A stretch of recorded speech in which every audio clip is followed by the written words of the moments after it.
vamos a ver si podemos empezar finalmente, bueno, empezar con alguna garantía de éxito en nuestra segunda intentona. Antes que nada, bueno, por supuesto, muy buenas tardes a todos. Mil gracias por estar ahí.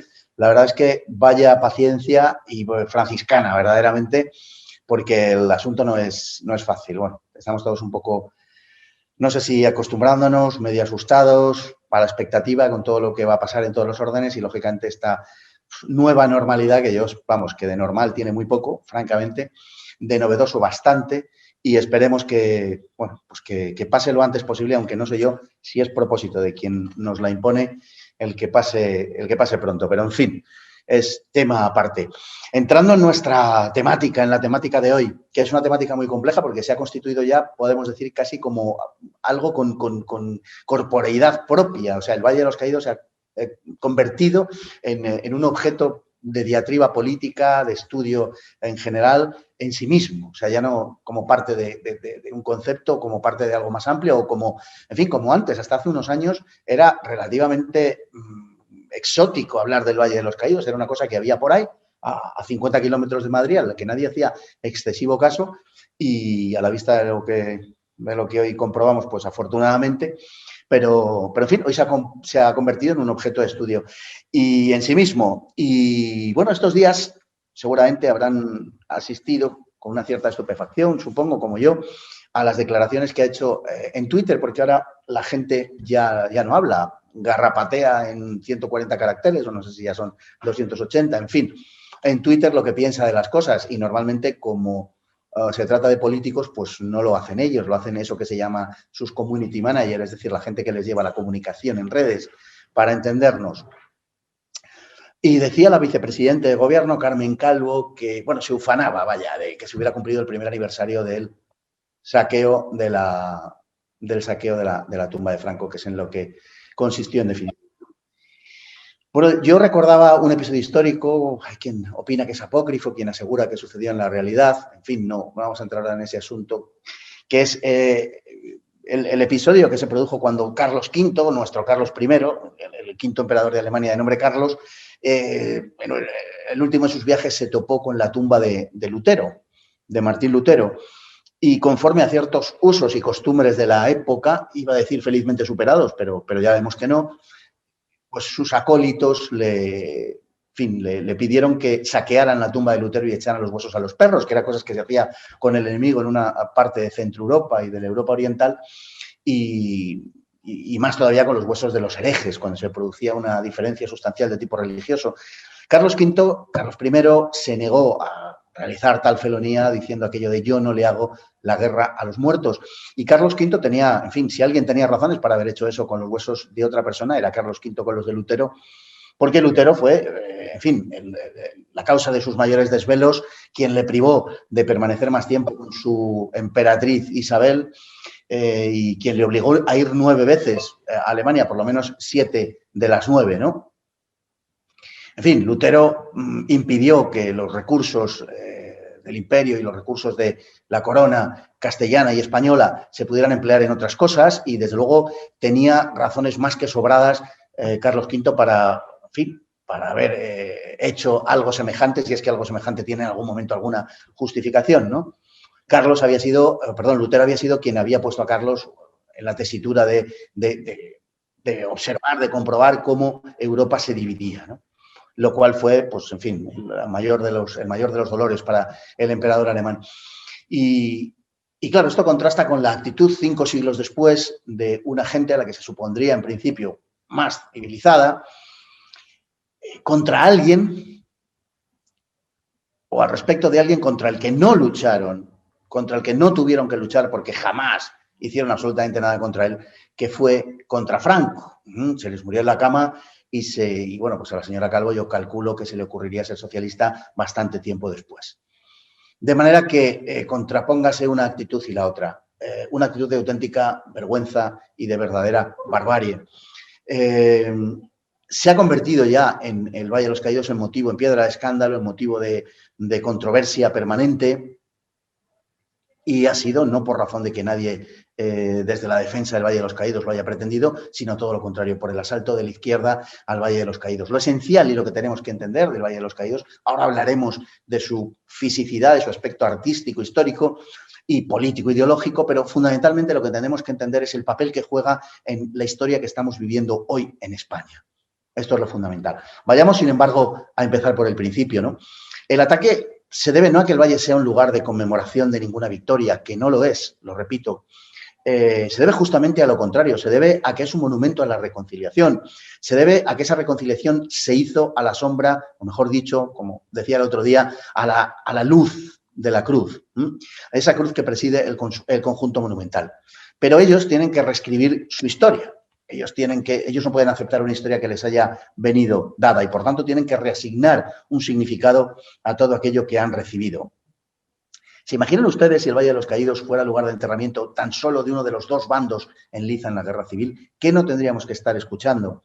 Sin embargo, el Valle de los Caídos es lugar de enterramiento de los dos bandos y quiero recordar que allí los benedictinos, día tras día, desde que se inauguró, sin faltar solo uno solo, el Valle de los Caídos ha sido lugar de rezo permanente para los muertos de los dos lados.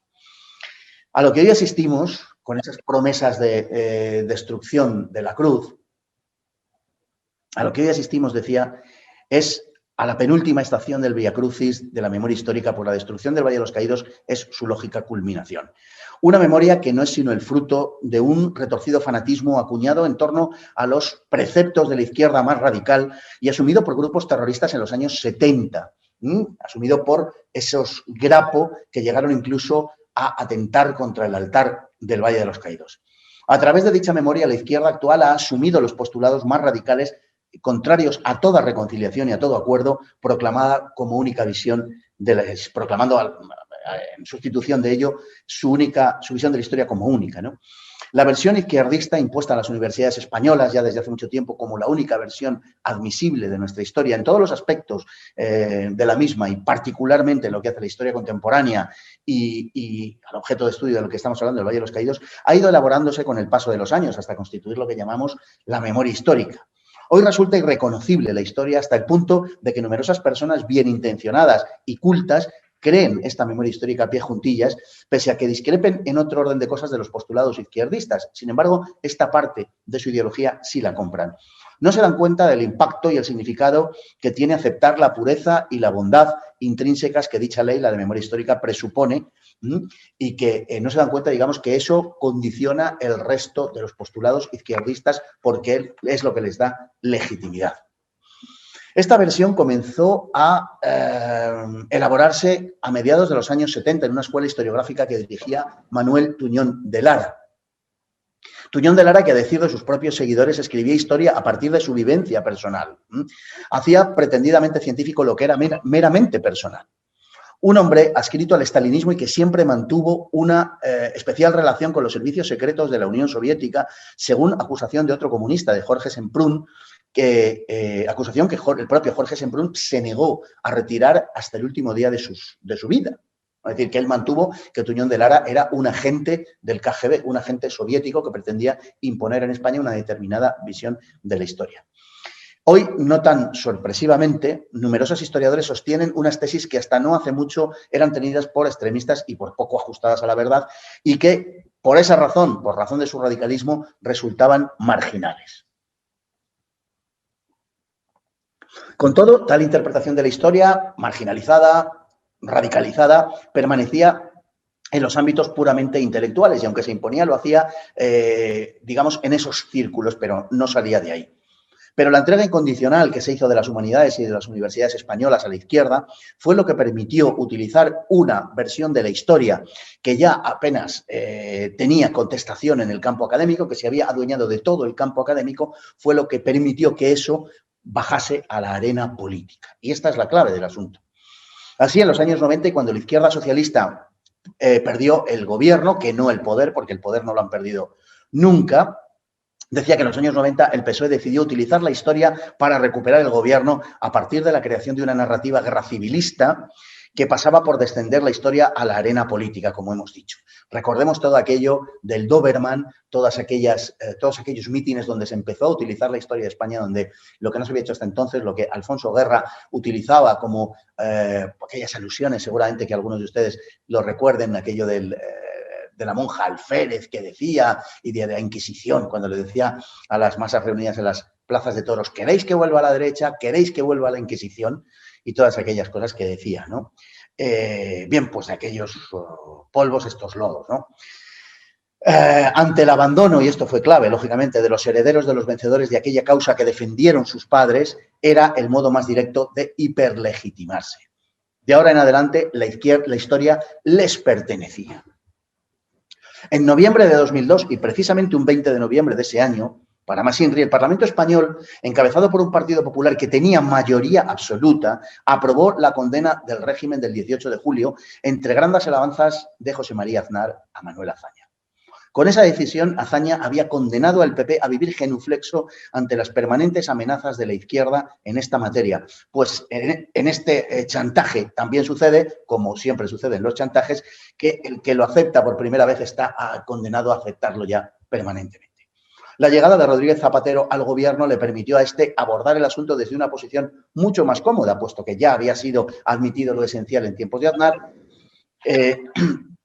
Ya se había producido la condena del franquismo ante la que la derecha había asentido bovinamente. En el año 2007, Rodríguez Zapatero hizo aprobar una ley llamada de memoria histórica que, pretextada como una reparación, hacía obligatoria una determinada versión de la historia y eliminaba del espacio público todo vestigio del pasado de aquello que incomodase al poder socialista.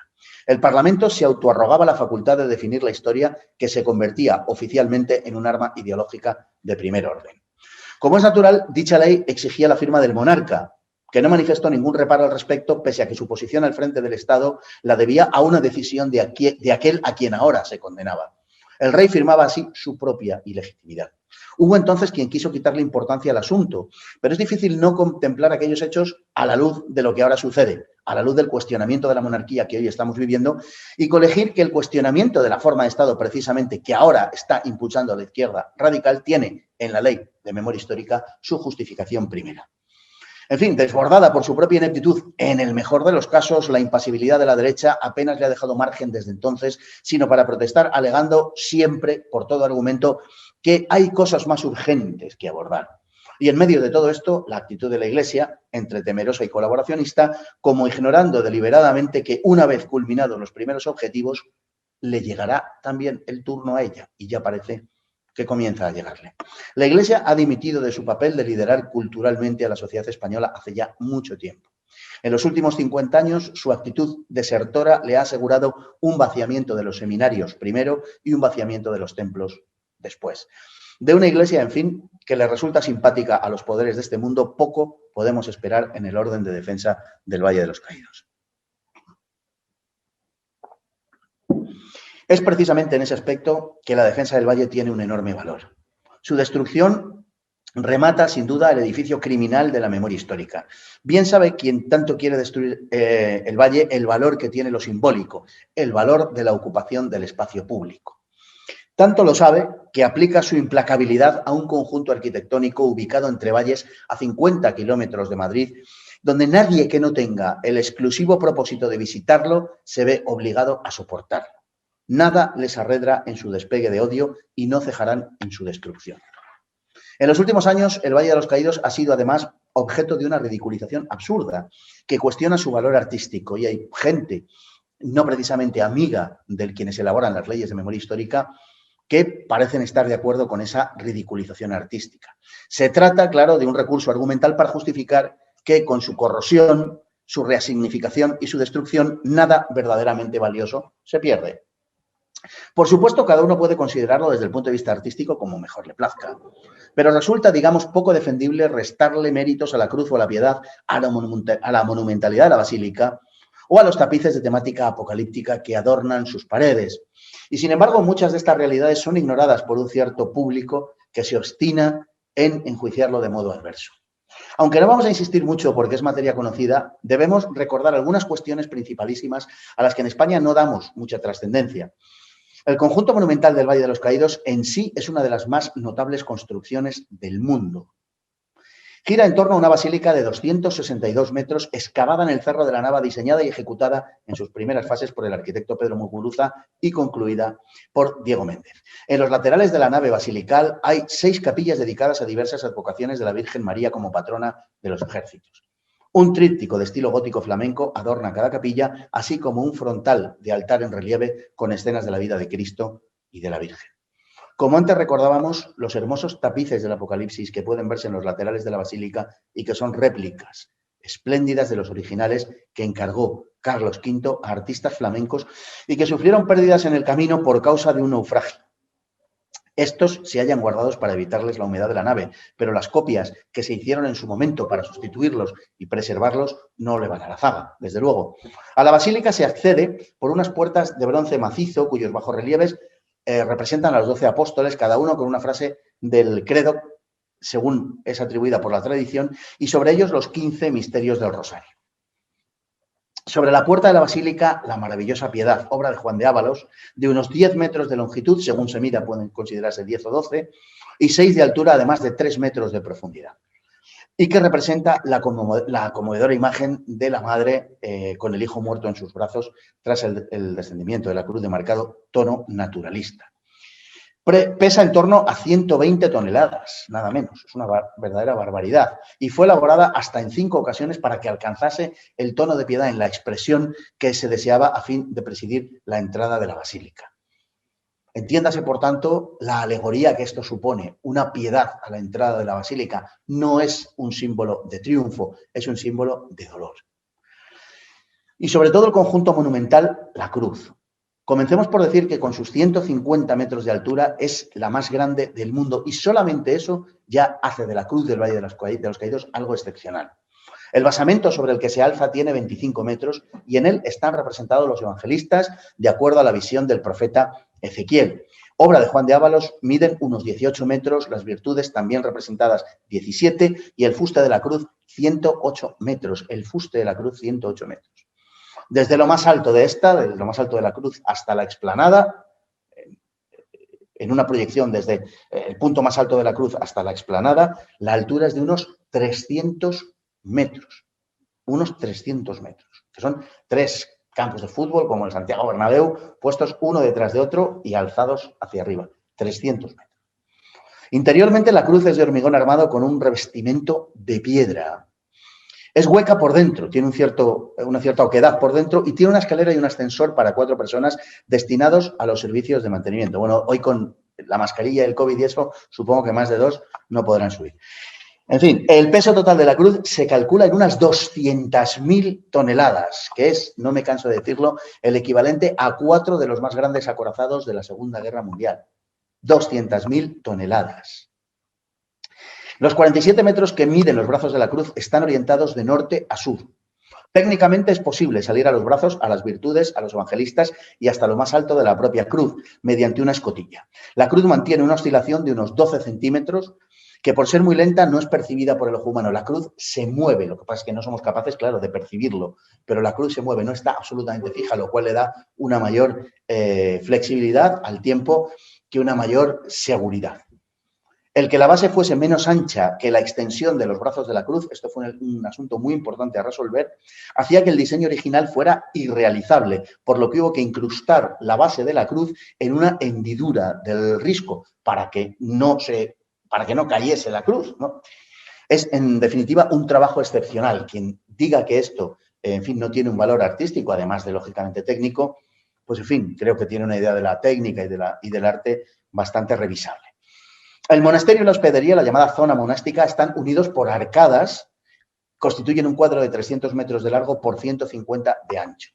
Y es también, lógicamente, muy estimable. La comunidad benedictina reside en el ala sur del conjunto y posee una importante biblioteca de 40.000 volúmenes. No es ninguna tontería. Además, existe un internado para los niños cantores y un colegio de educación primaria. La hospedería es un centro de retiro espiritual y cuenta con una biblioteca de 20.000 volúmenes. Tampoco desdeñable. No es, como puede verse, una obra indigna de ser tenida en cuenta, precisamente. Quienes efectúan estas valoraciones lo hacen a buen seguro por razones de tipo ideológico y en absoluto artísticas, más allá de los gustos de cada cual. Obedece a la misma razón por la que se han vertido tantas mentiras sobre la construcción del conjunto y sobre su significado. Llegados al punto en el que contra Franco todo vale, como sabemos, todo vale por exagerado, grotesco y absurdo que sea. Desde hace ya muchos años se viene desarrollando una campaña en ese sentido. No hará falta tampoco mucho, en fin, no hará tampoco mucha falta evocarla. Comienza porque el Valle fue construido por presos políticos y sigue por la idea de que fue un trabajo esclavo el que facultó su construcción, la de un mausoleo que decidió un cruel dictador que pretendía enterrarse en un hipogeo faraónico. El precio fue de miles de muertos porque se ha llegado a afirmar tal cosa, algo que mucha gente ha terminado creyendo. En primer lugar, hay que decir muy brevemente, esto lo hemos tratado en varias ocasiones, pero no quiero dejar de recordarlo, hay que decir que tan faraónica obra no costó un solo duro al erario español, pues fue financiada con donaciones. Por tanto, no se detrajo de los salarios ni de los impuestos de los españoles. El 75% de su coste, como digo, se financió con el sobrante de la llamada suscripción nacional, que había sido recogida a través de donaciones voluntarias durante la guerra, al bando nacional, lógicamente. Y el 25% restante se sacó de dos convocatorias de lotería que tuvieron lugar el año 1957, dos sorteos extraordinarios. Por lo demás, no había presos políticos, sino presos por razón de sus crímenes, no de su opinión política. El régimen de trabajo en el Valle era el más ventajoso para el que había entonces para el sistema penitenciario español, que no era peor que el sistema penitenciario de otros países del mundo que han estado enviando a sus presos pues, a la Guayana o hacerles trabajar encadenados en las marismas de Alabama o en los Everglades de Florida. Y que la situación no era ni muchísimo menos peor que los regímenes penitenciarios que se arbitraban entonces en otros lugares del mundo. El régimen de trabajo en el Valle era, como digo, el más ventajoso. Lo que pasa es que necesitan cargar las tintas sobre ello para asimilarlo al régimen de trabajo esclavo durante el régimen nacionalsocialista alemán, ¿no? A tal efecto se ha construido una impresionante mentira, apuran las comparaciones entre la España de Franco y la Alemania nazi y del propio franquismo con el nazismo, lo cual es un absurdo en sí mismo, pero que a mucha gente parece gustarle o al menos parece funcionar. Y esa es una de las originarias patrañas de la elaboración del relato de la extrema izquierda que ha pasado, digamos, a lo que es pues el acervo general, a lo que mucha gente que no profesa ideas incluso de izquierda ha terminado por creer. Bueno, si ya hemos llegado tan lejos, ello se debe al abandono por parte de la oposición a la izquierda de todo combate ideológico, ¿no? El derribo de la cruz es el de un símbolo al que han derrotado como símbolo, y que era la naturaleza última del régimen que condenaban. La naturaleza última del régimen que condenan está ejemplificada en la cruz. Que puedan acometer tal derribo es la mejor muestra del poder que han llegado a almacenar, de lo que hoy se llama su empoderamiento. La realidad última del hecho simbólico de ese derribo, la realidad última del hecho simbólico, y recordemos, y el simbolismo es esencial porque el hombre es un animal simbólico, por eso se empeñan en ocupar el espacio público y por eso les ha hecho tanto daño la retirada de calles a Largo Caballero y a Indalecio Prieto, pues digo que la realidad última de ese símbolo, de ese derribo, es la de la segunda transición que constituye el fin de todo lo que están emprendiendo. La izquierda jamás creyó en la transición. De hecho, su objetivo no era el de ninguna reconciliación, sino el de emprender una ruptura radical con el régimen salido de la guerra civil para imponer el suyo y empalmar con la legalidad de la Segunda República. Pero el apoyo del pueblo español al régimen lo impidió. Los resultados de la consulta, la convocatoria de la ley de reforma política en diciembre del 76 fueron tan contundentes que la izquierda hubo de renunciar a su propósito originario y subirse al tren en marcha de la reforma. Ellos alegaban que no apoyaban la reforma política convocada, como digo, para el referéndum del 15 de diciembre del 76, ellos alegaban que no apoyaban eso porque desconfiaban de que el franquismo realmente quisiera hacer ninguna reforma y que, por tanto, no se trataba más que de una operación de marketing, una operación puramente epidérmica, ¿no? Y que en realidad no se iba a caminar hacia una democracia. La realidad era exactamente la contraria. Lo que temían no era que el franquismo no hiciese la transición, no hiciese la reforma. Lo que temían es que el franquismo sí la hiciese. Por eso trataron de torpedearla, porque querían apropiarse de ella. Pero el propio sistema constitucional y la monarquía parlamentaria demostraron ser tan fuertes durante décadas que hubieron de renunciar a sus propósitos y tuvieron que camuflar todas sus intenciones primigenias. Hoy, en un momento de crisis en todos los aspectos, retoman sus viejos propósitos a los que nunca han renunciado en el fondo de sus corazones. Solo estaban esperando el momento de llevarlo a cabo. Y este momento ha llegado. Se habla ya abiertamente de proceso constituyente y de segunda transición. Se habla de republicanismo, se traslada el debate a la calle y lo que sería la balcanización de España con entera normalidad. Ese es el horizonte que la situación de crisis a todos los niveles a la que nos referíamos antes no hace más que potenciar y facultar. El PSOE no dudará en hacer todo el daño posible con tal de sacar adelante su proyecto de ley de memoria democrática. La memoria histórica es una de sus banderas, una de las que más la identifican, y con ella dejan atrás a Podemos. No se la van a ceder a estos. Por tanto, están precisados en términos políticos de radicalizar su mensaje en todo lo que hace a la memoria histórica, no sea que Podemos en un momento dado les gane por la izquierda. Eso no lo van a permitir. En este aspecto es muy importante, porque cada vez que el PSOE ha tenido competencia a su izquierda, la desgracia ha asolado España. Fuese el PCE quien le hiciese esa competencia por la izquierda, fuese la CNT o sea hoy día Podemos, los socialistas siempre en estas circunstancias se entregan al radicalismo para competir en extremismo con esa izquierda. En el asunto de la memoria histórica, esta, como hemos dicho, forma parte de su patrimonio político actual y no lo van a ceder en el nombre de nada.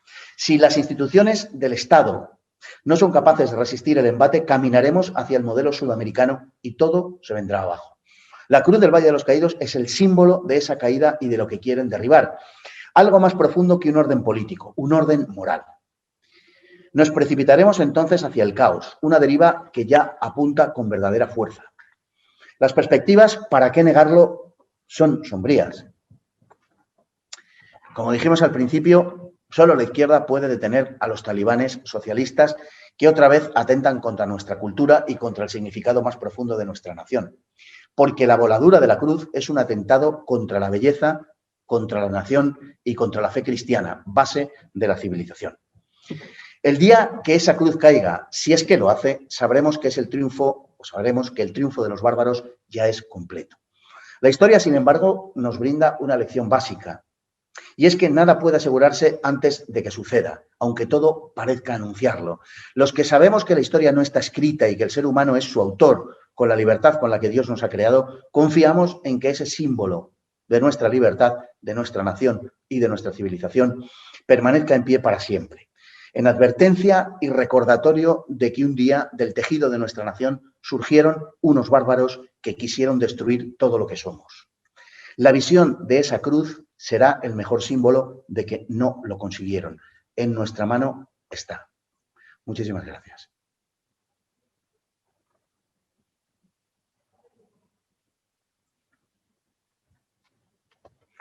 Y si les parece, podéis efectuar las preguntas o comentar lo que os parezca más oportuno. Lo hacéis por escrito y yo os contesto por hablado.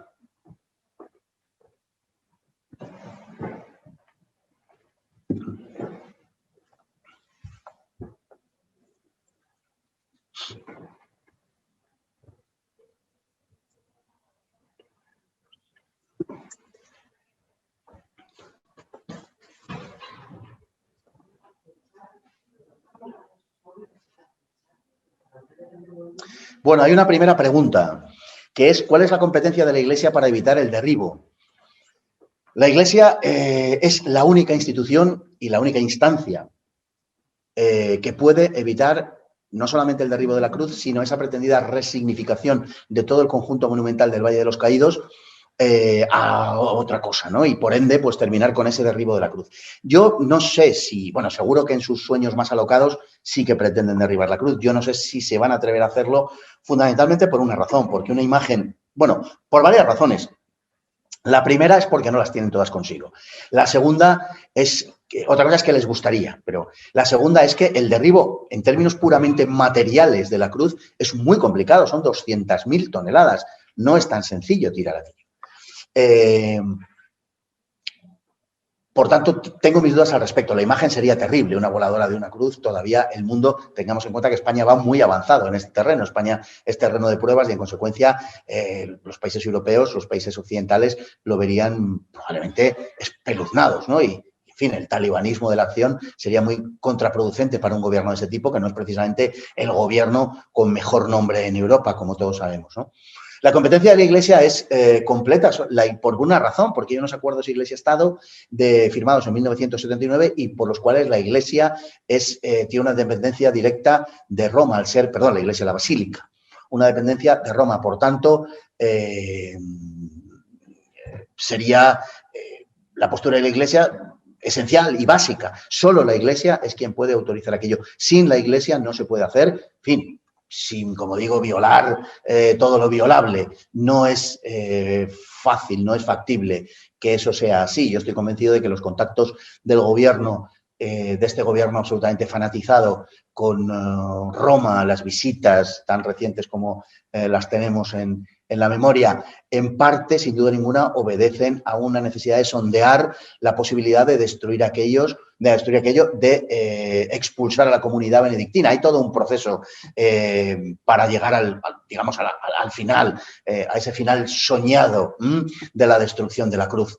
Pero yo creo que están sondeando y creo que todavía, creo que no se está cerca. Es una impresión. También tengo que decir que, hablando con personas allegadas a la comunidad benedictina y a la Asociación de Defensa del Valle de los Caídos, me manifiestan sus temores en términos más agudos que lo que yo estoy expresando ahora. También tengo que decirlo. Pero yo creo que se van a tentar la ropa. Respondiendo directamente a la pregunta, la Iglesia es la única que puede impedir eso, precisamente por su condición de propietaria de aquello, en definitiva. No propietaria, que puede ser patrimonio, pero sí de tener que dar el visto bueno para que eso se lleve a cabo. Es la única barrera, la última y la única barrera que hay en este momento. Como alguien comenta, pero la Iglesia se pone de perfil.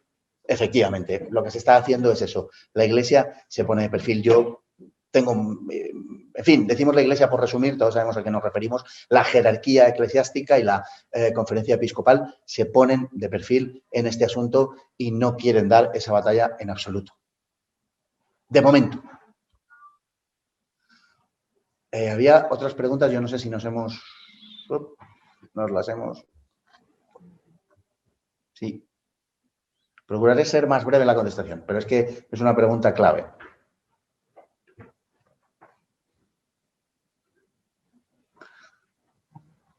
Estaba más abajo. Estaba, yo creo que más abajo, sí.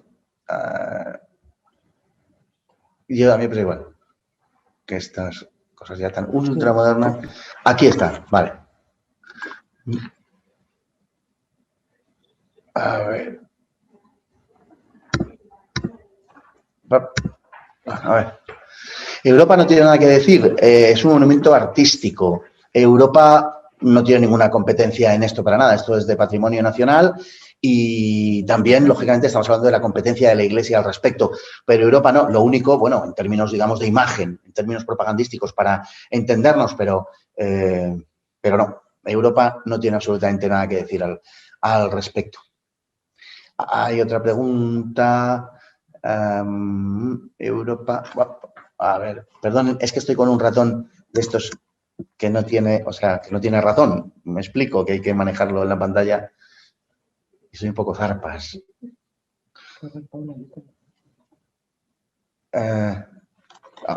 Sí. Sí, bueno, lo que hemos comentado, ¿no es patrimonio nacional? Sí, es patrimonio nacional, depende de patrimonio.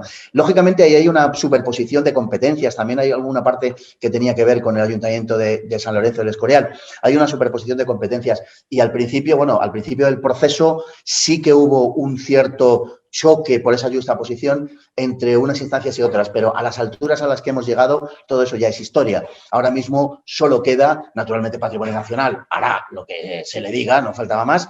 Y solamente la Iglesia es la única que puede oponerse. No parece que lo esté haciendo de forma muy decidida, aunque bueno, vamos a esperar y a tener una razonable esperanza, pero en fin, no. Personalmente, si les digo la verdad, no confío demasiado. ¿Para qué nos vamos a engañar, no?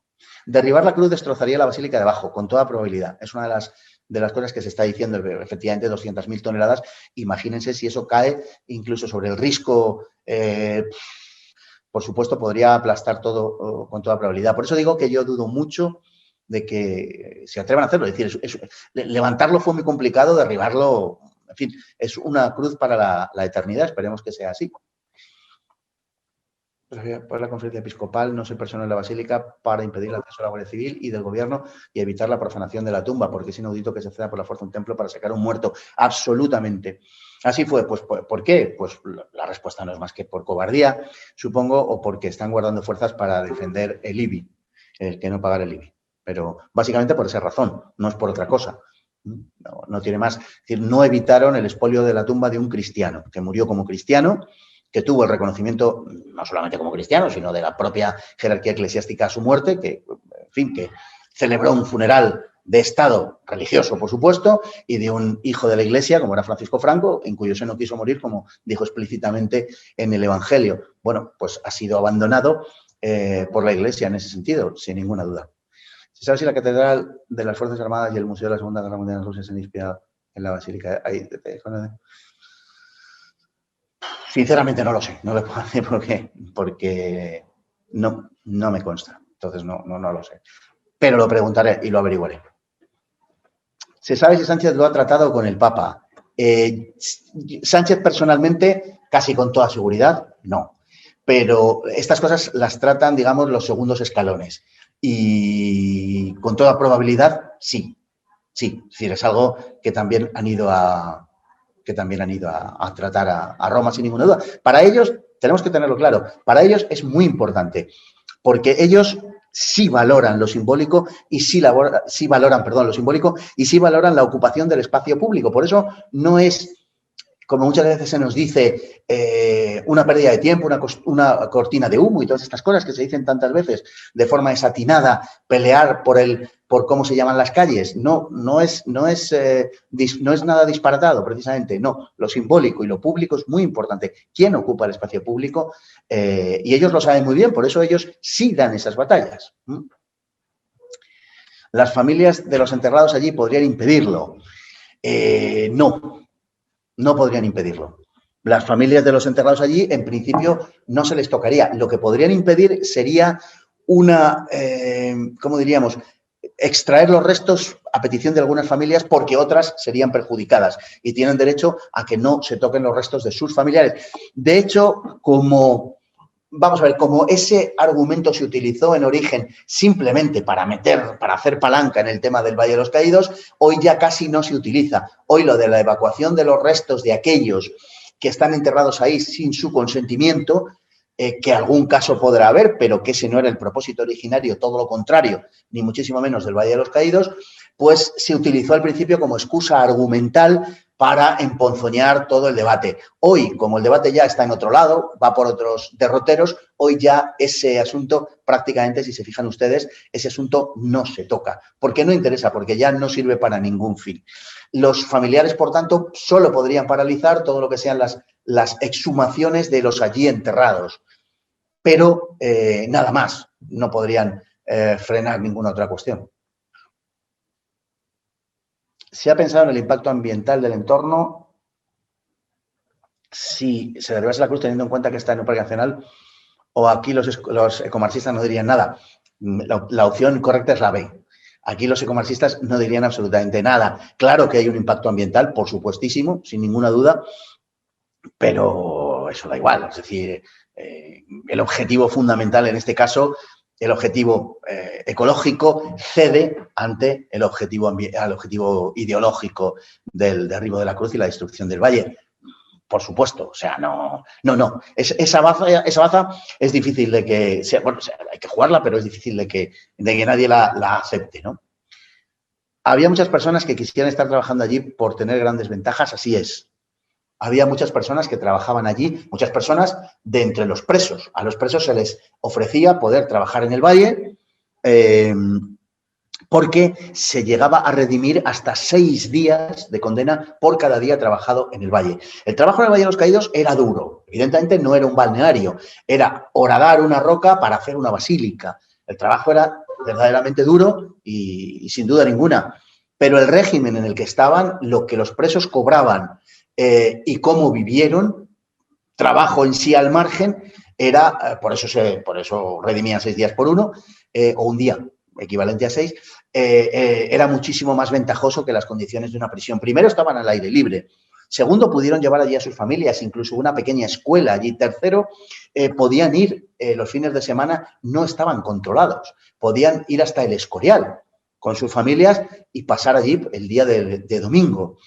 En fin, las ventajas eran verdaderamente numerosas y por eso la gente se apuntaba, por eso no hubo ningún problema para conseguir presos que trabajaran en el Valle de los Caídos. Solo trabajaron durante la primera década, digamos, de construcción del valle, luego ya no.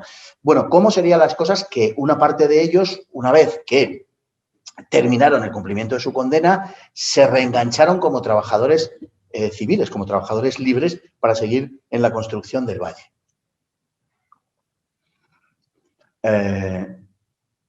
He escrito un mensaje, mi nombre es Estrella Herraiz. No veo su mensaje. Veo su mensaje de que ha escrito un mensaje, pero no veo el mensaje al que se pueda referir con antelación. ¿Qué iniciativa se ha puesto en marcha para protegerla? Imagino que se refiere a la cruz. Si es que el problema aquí está en la decisión del gobierno. Si es que esa es la cuestión. Es decir, no es un problema de protegerla. Se puede proteger, pero no contra una ley. Pues el problema está en que el gobierno no quiere proteger ni la cruz, ni nada que tenga que ver con el conjunto monumental, ni con la basílica, ni nada parecido, claro. Esa básicamente es la cuestión. Entonces, no se puede hacer más que lo que buenamente están haciendo con un enorme empeño y con un gigantesco denuedo la Asociación de Defensa del Valle de los Caídos y, en fin, pues fundamentalmente la comunidad benedictina dirigida por el padre Cantera, que está dando la batalla, dando la pelea desde la razón, desde la historia, en fin, desde el sentido común. Pero es que lo que hay enfrente no es ni razón ni sentido común, es, bueno, pues es una serie de personas poseídos por un fanatismo digno de mejor causa y que están empeñados en el derribo del conjunto monumental, ¿no? Entonces, ¿qué se puede hacer? De momento se está haciendo todo lo humanamente posible y todo lo legalmente posible.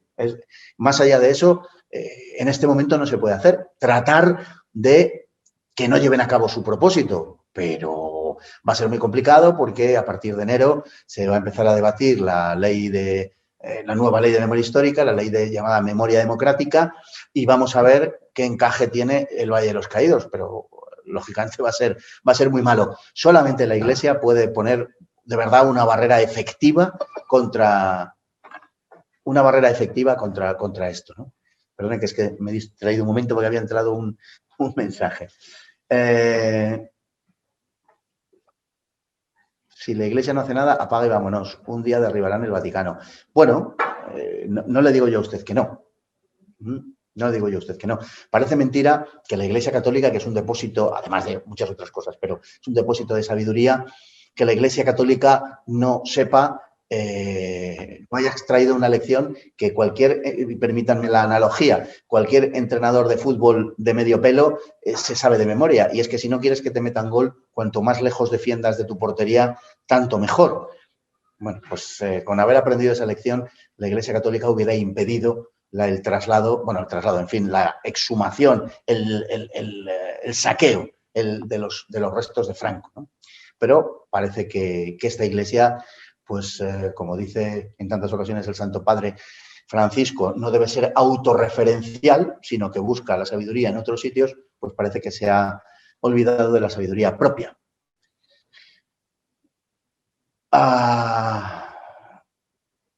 Si la Iglesia cree que por plegarse a las pretensiones del gobierno infame los va a respetar, creo que no sabe de lo que va el tema. Lo suscribo 100%, efectivamente, así es. Así es. Si creen que haciéndose perdonar van a conseguir algo,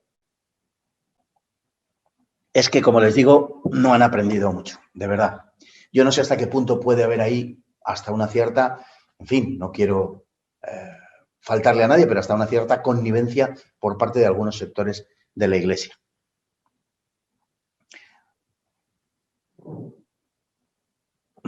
y una persona nos recuerda, José María Carelli, que tuvo la suerte de visitar el valle durante su construcción en un par de ocasiones con compañeros del colegio y que le resultó inolvidable.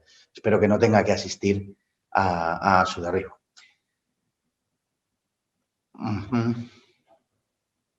Yo firmé en Abogados Cristianos. ¿Es suficiente? Sí, en principio sí.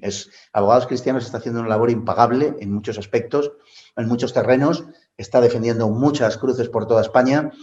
Hay que decir que le está saliendo razonablemente bien, aunque, bueno, a largo plazo, en fin, no siempre consiguen su propósito, pues porque el enemigo está decidido a borrar los vestigios de nuestra civilización y de nuestra religión, por supuesto. Pero en fin, su labor, la labor de Abogados Cristianos es verdaderamente encomiable. Es que no se les puede poner un pero, todo lo contrario. En principio sí, es suficiente. Esas firmas pues constan. Ahora, es suficiente para nosotros. Para quienes quieren derribar la cruz, me temo que no. ¿Pueden tener la Iglesia cogida por sus miserias pasadas y poder desmantelarlo? Pueden, sí, claro. Sobre todo, bueno, ahí está la permanente amenaza de que si tienen que pagar el IBI, en fin, de negociar los conciertos. Al final, bueno, todo tiene una dimensión terrenal y parece que la Iglesia, pues en muchas ocasiones, las jerarquías, quienes dirigen la Iglesia, pues también parece que su reino sí es de este mundo, ¿no?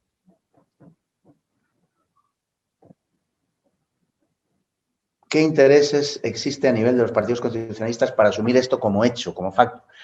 Bueno, yo creo que si pensamos en... Ya no sabemos muy bien a qué llamamos partidos constitucionalistas. Yo creo que sé lo que usted quiere decir, ¿no? Pero es que antes considerábamos al PSOE, a falta de otra cosa, pero bueno, como partido constitucionalista.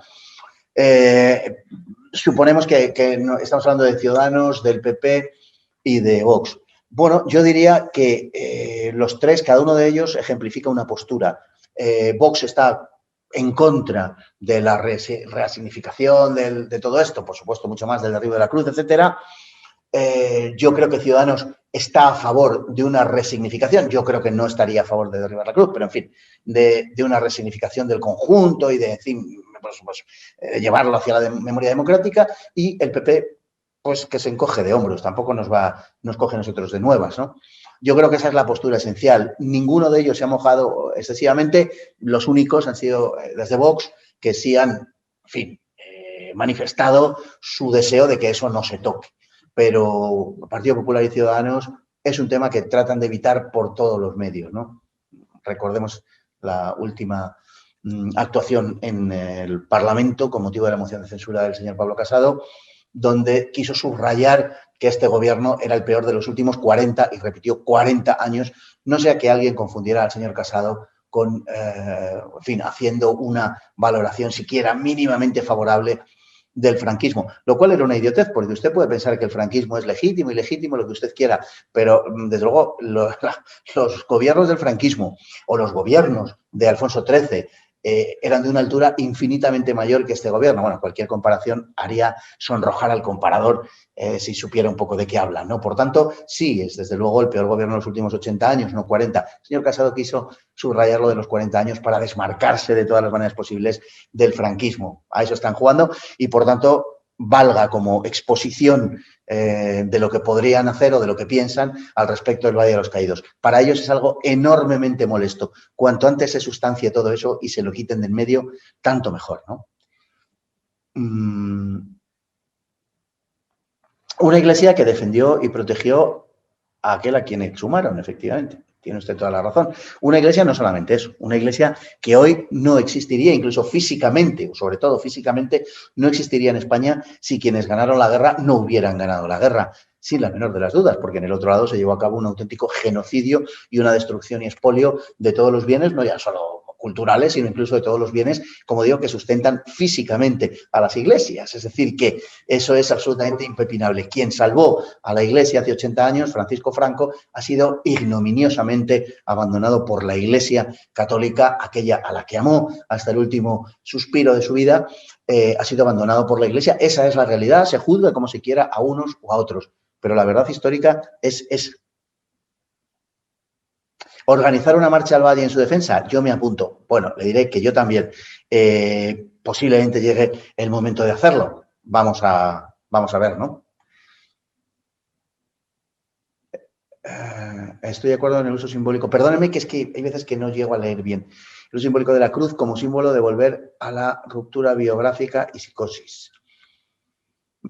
Sí, como hemos dicho, la destrucción de la cruz es un hecho simbólico que les gustaría acometer. Otra cosa son las dificultades que tiene, como digo, de imagen e incluso las físicas. Pero desde luego que sueñan con eso. Zapatero llegó a decir que por qué tenía él que ver cuando salía por carretera, camino de León, por la carretera de La Coruña, por qué tenía él que ver esa cruz. En fin, yo sinceramente no alcanzo a entender un odio y un fanatismo de ese nivel, ¿no? Es decir, que tiene usted que ver una cruz. Si yo le dijera a usted la cantidad de cosas que tengo que ver cada día, en fin. ¿Sabes algo de si la familia de José Antonio trasladaría sus restos? Sí, la familia de José Antonio no quiere ningún tipo de problemas.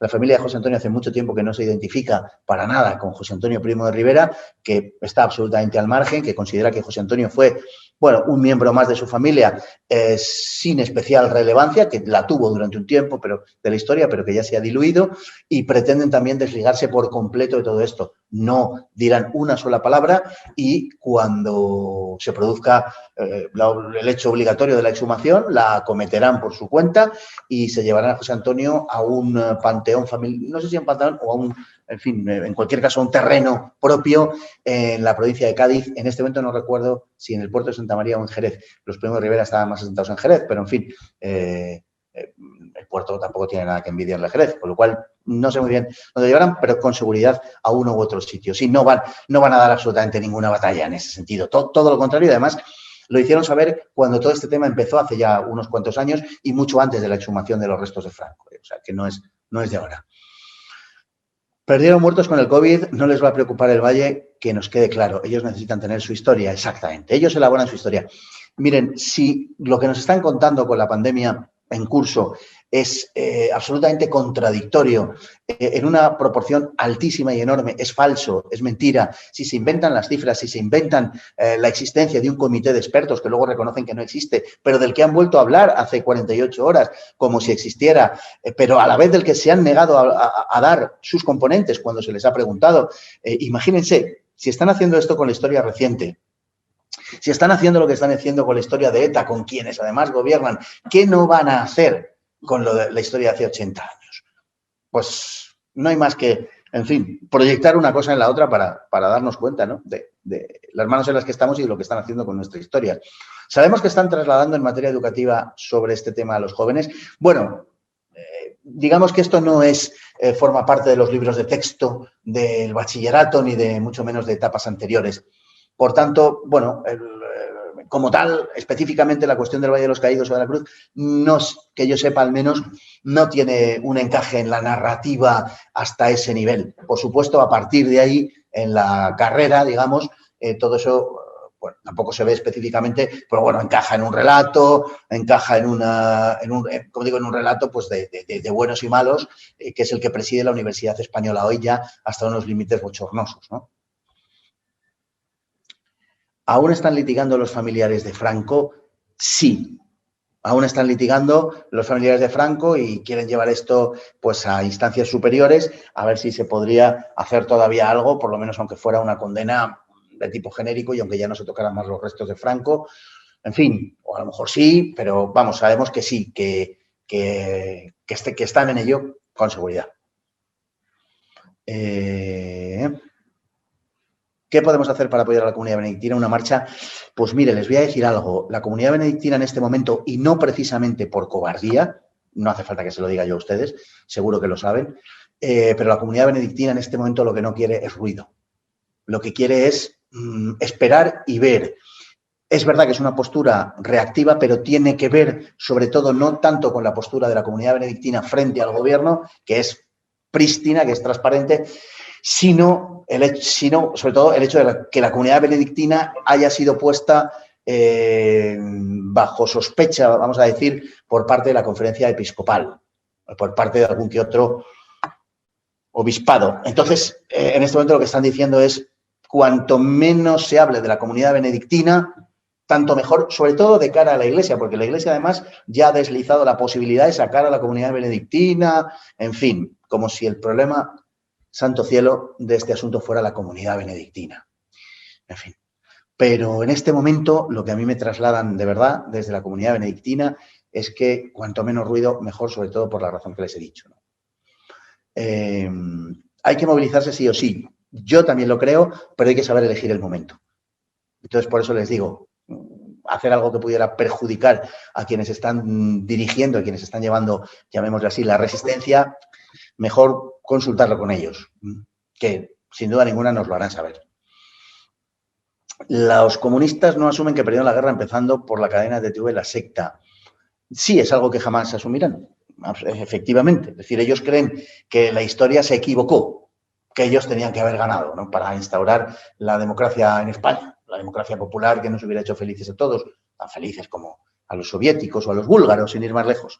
Efectivamente, y hay algunas terminales mediáticas de gran potencia, como es la secta, pues que están en ello, por supuesto.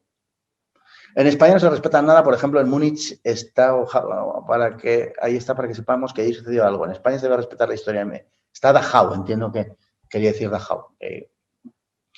En España se debe respetar la historia. Mi padre me llevó a conocerlo cuando era una niña, para que conociera parte de la historia de mi país. El arte e historia no se toca, hay que ser sensatos y preservar lo nuestro. Doña Estrella López Arraiz, no puedo estar más de acuerdo con usted. Efectivamente.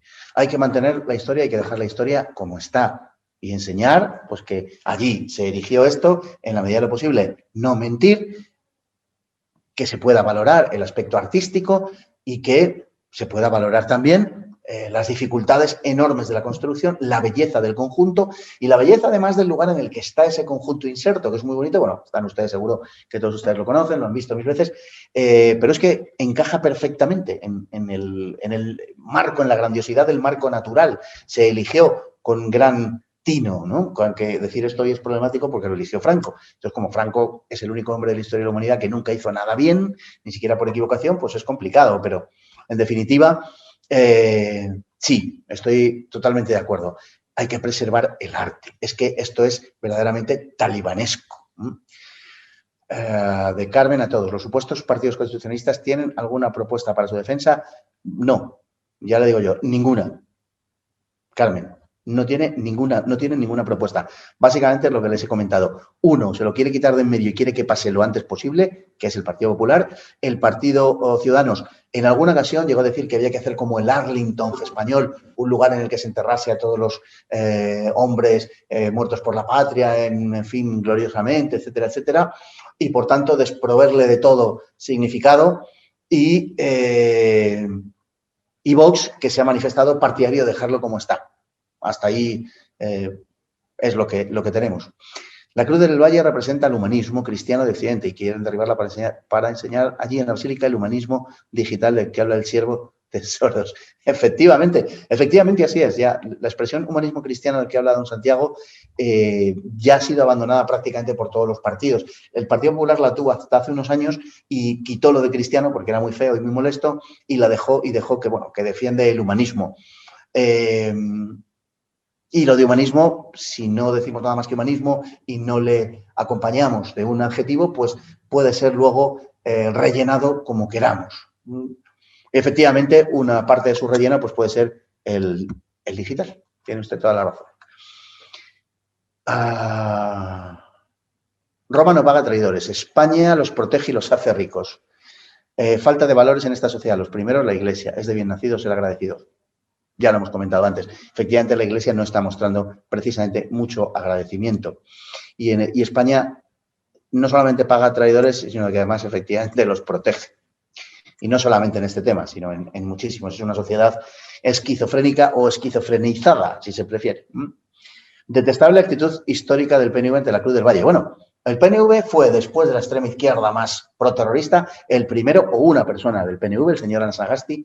En fin, lo de señor se lo voy a mantener por una cuestión de educación hacia ustedes. El señor Anasagasti pidió hace ya unos 10 años que se volase la Cruz del Valle de los Caídos. O sea, que el PNV ha sido el primero. PNV hoy y la Cruz son elementos, en fin, que solo se mantienen a un nivel folclórico.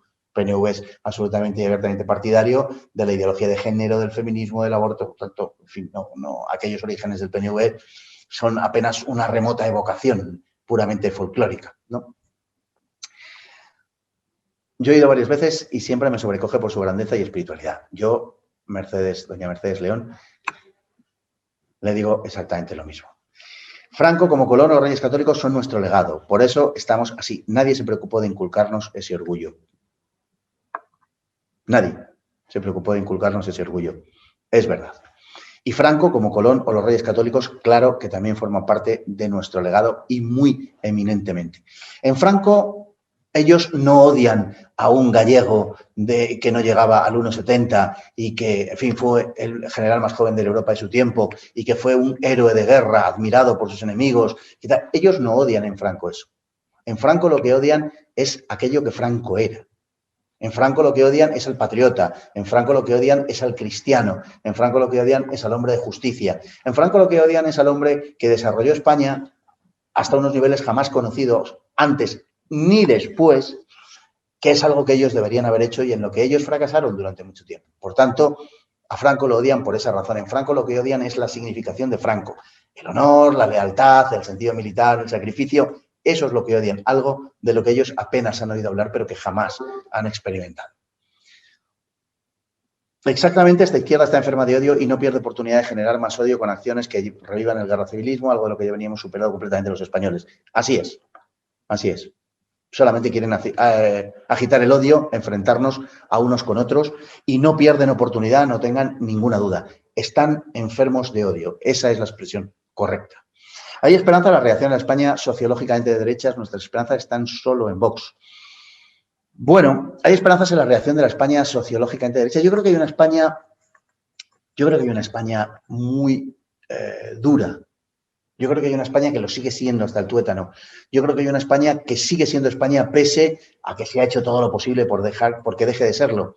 Lo que pasa es que es una España que también, como aquello que se dice del gato escaldado del agua fría huye, es una España que también está muy escarmentada. Es una España a la que se le sacó a la calle contra el terrorismo, a la que se sacó a la calle en su día, contra el aborto, a la que se sacó a la calle en nombre de causas muy nobles, a la que luego se traicionó sistemáticamente. Y es una España un poquito harta y ciertamente maleada en algunos aspectos.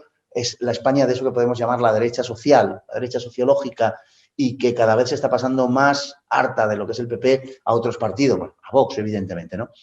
Yo creo que es un núcleo duro que es indoblegable, pero también es verdad que hay una parte de la población que ha dejado de ser España. Yo no creo que sea otra España, y me van a perdonar ustedes, y sé lo que digo, es decir, es que no hay muchas formas de ser España, hay solo una forma que no es excluyente, una forma que es, como se dice ahora, inclusiva, una España que es generosa, una España que es amplia, una España en la que tiene que caber todo el mundo o casi todo el mundo, pero una España que también tiene que ser lo que es, una España que no se puede impostar, una España que no se puede falsificar o que no se debe. Lo que tenemos hoy es España que es vanguardia de tantas y tantas cosas y no precisamente buenas. Eso no es España. Una España que traiciona su naturaleza, sus orígenes, sus raíces, su tronco y sus ramas, porque eso es lo que está sucediendo hoy. Una España así no es España. No es que sea otra España, es que no es España. Yo no puedo ser otro yo. Si soy otro yo, dejo de ser yo. Y por tanto, hay que construir una España abierta, hay que construir una España, como se dice, inclusiva, hay que construir una España que abrace a todos, sí, pero una España, no otra cosa.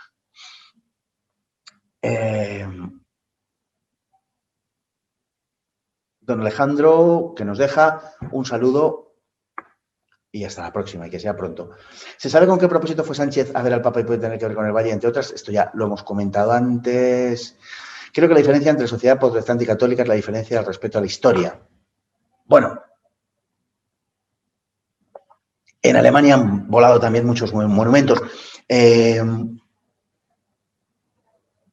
Yo creo que la diferencia entre sociedad protestante y católica es para una biblioteca realmente. Pero yo le diría que la diferencia entre una sociedad protestante y una católica fundamentalmente es la alegría. Y no hace falta que le diga en cuál hay alegría y en cuál no hay alegría. o la ha habido hasta hace poco, porque tal y como estamos, en fin. Pero bueno, usted seguro que ya me entiende. Es la alegría de la vida, es la luz, es el baile, es la calle, es el sol, es una creencia profunda en el ser humano y en Dios, que es una creencia alegre y es una creencia luminosa. No es algo triste, no es algo oscuro. Es una cosa bien diferente y precisamente esa Alemania a la que me refería yo ahora es un muestrario muy claro, el espacio germánico, de la diferencia entre una sociedad católica y una sociedad protestante. Pero esto nos llevaría tan lejos que no puedo seguir por ese camino. Pero es un tema muy interesante del que podríamos hablar otro día, claro que sí. Parece que en España estamos condenados a repetir los errores.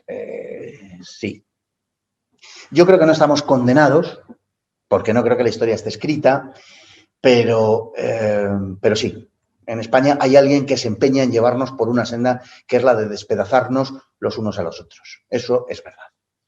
Satanás tiene muchos seguidores, pero con la cruz no podrán. Don Fernando, muchas gracias. No, muchas gracias de verdad a ustedes. Estrella dice que en Estados Unidos los norteamericanos ponen su bandera a todos sus hogares. Aquí poner la bandera española es ser facha. Pues así es, algunos españoles están dormidos. Muchos, yo creo que están algo peor que dormidos, están narcotizados. Bueno, adoro España y aunque soy italiana me apunto a la esencia de España. Bueno, Juliana, es que al fin de cuentas de Italia vino quien nos hizo españoles. Aquel, como decía Eugenio d'Ors, aquellos romanos que nos cogieron de la oreja a los iberos y nos llevaron a la escuela. Nosotros somos romanos. España es romana o no es nada. Es decir, las fantasmagorías de tipo nordicista y otras cosas por el estilo no se compadecen bien con lo que es España. España es romana, igual que Italia es romana, así que compartimos una misma esencia. Muchas gracias. Pues muchísimas gracias. Veo que no hay más preguntas, no han sido pocas, ciertamente. Voy a ver si quedase alguna.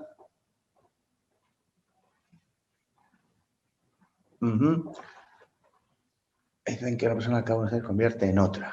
La conversión incorrecta. Lo contrario, es diferente, pero España no puede ser otra cosa totalmente. Sí, señora, estoy absolutamente de acuerdo con usted. Resistiremos, amén. Pues lo mismo les digo, resistiremos, amén. Muchas gracias por todo.